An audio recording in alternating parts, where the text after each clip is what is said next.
부동산학 개론, 화폐의 시간가치, 한방의 정리. 안녕하세요. 까칠한 양반입니다. 까칠한 양반. 부동산학 개론 중 어렵고 헛갈리는 파트 중 하나가 화폐의 시간가치 파트입니다. 화폐의 시간가치는 계산 문제로도 나오고 개념에 대한 이해를 묻는 문제도 출제가 되는데, 계산 문제의 경우는 갈수록 난이도가 높아져서 손대기가 쉽지 않습니다. 하지만 개념에 대한 문제의 경우는 처음엔 헛갈리고 뭐가 뭔지 모르겠지만 관심 있게 보고 문제를 몇 번만 풀어보면 충분히 맞출 수 있는 문제가 나오는 만큼 꼭 알고 있어야 합니다. 그래서 이번 영상에선 화폐의 시간 가치에 대한 내용을 설명드리겠습니다. 본격적인 시작에 앞서 구독과 좋아요 눌러주시면 영상을 만드는데 큰 힘이 됩니다. 화폐의 시간 가치는 말 그대로 현재의 돈의 가치가 미래에는 얼마가 될지, 또는 미래의 얼마가 지금으로 치면 얼마에 해당하는지 등을 알기 위해 계산하는 겁니다. 그렇기 때문에 다양한 공식이 나오지만 이번 영상에선 개념에 대해 설명하겠습니다. 우선 기본적으로 알고 있어야 하는 건, 현재에서 미래로 갈 때는 내가, 할증, 수익이라는 용어가 사용되고, 미래에서 현재로 올 때는 현가, 할인, 환원이라는 용어가 사용됩니다. 먼저 미래의 가치를 구하는 내용을 보면 일시불, 연금 등의 미래 가치 개수를 곱해서 미래 가치를 구하는데, 미래 가치 개수는 일시불 대가 개수, 연금 대가 개수, 감채 기금 개수가 있습니다. 각각의 개수는 각각의 공식에 연도, 이자율 등을 대입해서 구하는데, 계산 문제를 풀 것이 아니기 때문에 공식은 쓰지 않겠습니다. 간단히 일시불의 미래 가치는 일시불에 일시불 대가 개수를 곱해서 얻고, 연금의 미래 가치는 연금액에 연금 대가 개수를 곱해서 구합니다. 감채 기금 개수는 미래에 얼마를 위해 매번 얼마씩 적금해야 하는지를 알기 위해 쓰이는 개수입니다. 여기선 그런 개수라는 게 있고 그 개수를 구하는 공식이 있다는 것만 알면 되는데, 중요한 건 언제 어떤 개수가 쓰이느냐 하는 걸 정확히 알고 있어야 합니다.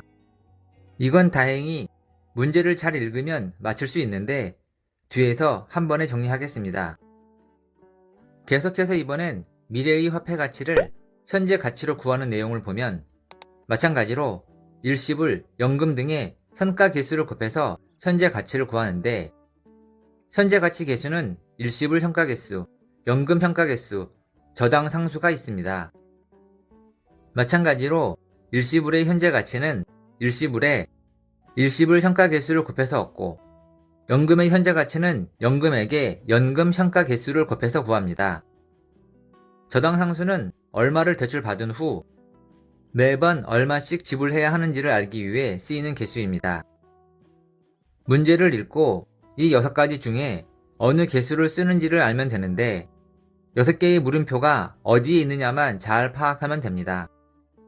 우선 일시불 내가 개수는 말 그대로 현재 100원이 N년 후인 미래에 얼마가 되는지를 알고 싶을 때 곱하는 개수고, 연금 내가 개수는 다달이 100원을 적립할 때 N년 후엔 얼마가 되는지, 즉 일시불, 연금 내가 개수는 미래에 얼마가 되느냐 하고 물을 때입니다. 하지만 감채 기금 개수는 미래에 10억짜리 집을 10년 후에 사려면 얼마씩 저금해야 하는지 계산할 때 쓰입니다. 그에 반해 일시불 현가 개수는 N년 후에 얼마가 현재는 얼마의 가치인가를 알기 위해 쓰는 개수로 물음표가 현재에 찍힙니다. 연금 현가 개수도 일정 기간 동안의 연금을 현재 가치로 환산하여 표현한 개수입니다. 따라서 여기서도 물음표가 현재에 찍힙니다. 현재 가치에서 중요한 저당 상수는 실생활과 굉장히 친숙한 내용인데, 은행에서 원리금 균등 상환 방식으로 대출을 받을 때 매년 내가 원금과 이자를 얼마씩 갚아야 하는지 계산할 때 쓰는 지수입니다. 여기서 추가로 알아야 할 것은, 일시불 미래 개수와 일시불 현가 개수가 역수고, 연금 미래 개수와 감채 기금 개수가 역수고, 연금 현가 개수와 저당 상수가 역수라는 겁니다. 역수는 분수 공식에서 서로 분자 분모가 반대인 경우인데 간단히 말해 10의 역수는 10분의 1이 되는 것과 같습니다. 예를 들어 연금 현재 가치는 연금 곱하기 연금 현가 개수인데 연금 현가 개수와 저당 상수는 역수 관계이기 때문에 연금 나누기 저당 상수와도 같습니다. 아직 정리가 안 되겠지만 물음표가 어디에 찍혔느냐를 생각하고 빈출 지문을 보면 이해가 쉽습니다. 5년 후 주택 구입에 필요한 자금 3억을 모으기 위해 매월 말 불입해야 하는 적금액을 계산하려면 3억에 연금이 감채기금 개수를 곱하여 구한다. 감채기금 개수는 미래의 얼마를 위해서 매 기간마다 얼마씩 적립해야 하느냐니까 맞습니다. 미래의 3억, 매월 불입액. 따라서 감채기금 개수가 쓰입니다. 원리금 균등 상환 방식으로 담보대출 받은 가구가 매월 상환할 금액을 산정하는 경우 저당 상수를 사용한다. 앞에서 설명한 것처럼 대출을 받고 나서 매월 얼마를 갚아 나가야 하는지를 계산할 때 사용하는 지수가 저당 상수입니다. 연금이 현재 가치 개수와 저당 상수는 역수 관계이다.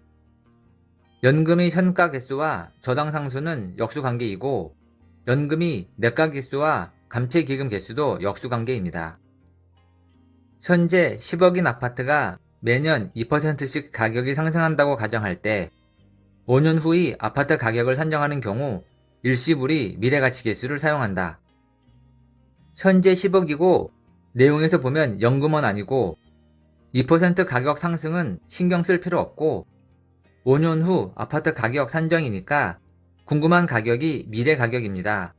따라서 일시불 미래 가치를 찾아야 하니까 일시불 내가 개수를 사용해야 합니다. 나대지에 투자하여 5년 후 8억 원에 매각하고 싶은 투자자는 현재 이 나대지의 구입 금액을 산정하는 경우 현재 가치 개수를 사용한다.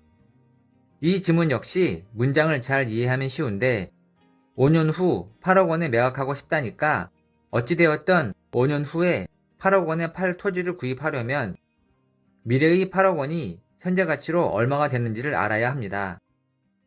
때문에 궁금한 값이 현재의 구입 금액이니까 일시불 현재 가치를 구해야 하고 그러기 위해선 일시불 현가 개수를 사용해야 합니다. 상환 비율과 잔금 비율을 합하면 1이 된다. 상환 비율은 말 그대로 상환한 비율입니다. 예를 들어 대출금의 60%를 갚았다고 하면 0.6이고 그 나머지는 잔금일 테니 그 나머지 40%는 0.4니까 둘을 합하면 1이 됩니다. 최대한 이해하기 쉽게 설명하려 애썼습니다만 용어 자체가 익숙하지 않아서 더 어렵게 느껴질 거라고 생각됩니다. 하지만 내용은 어려운 게 아니니까 미리 포기하지 마시고 천천히 다시 보시기 바랍니다. 지금까지 까칠한 양반이었습니다.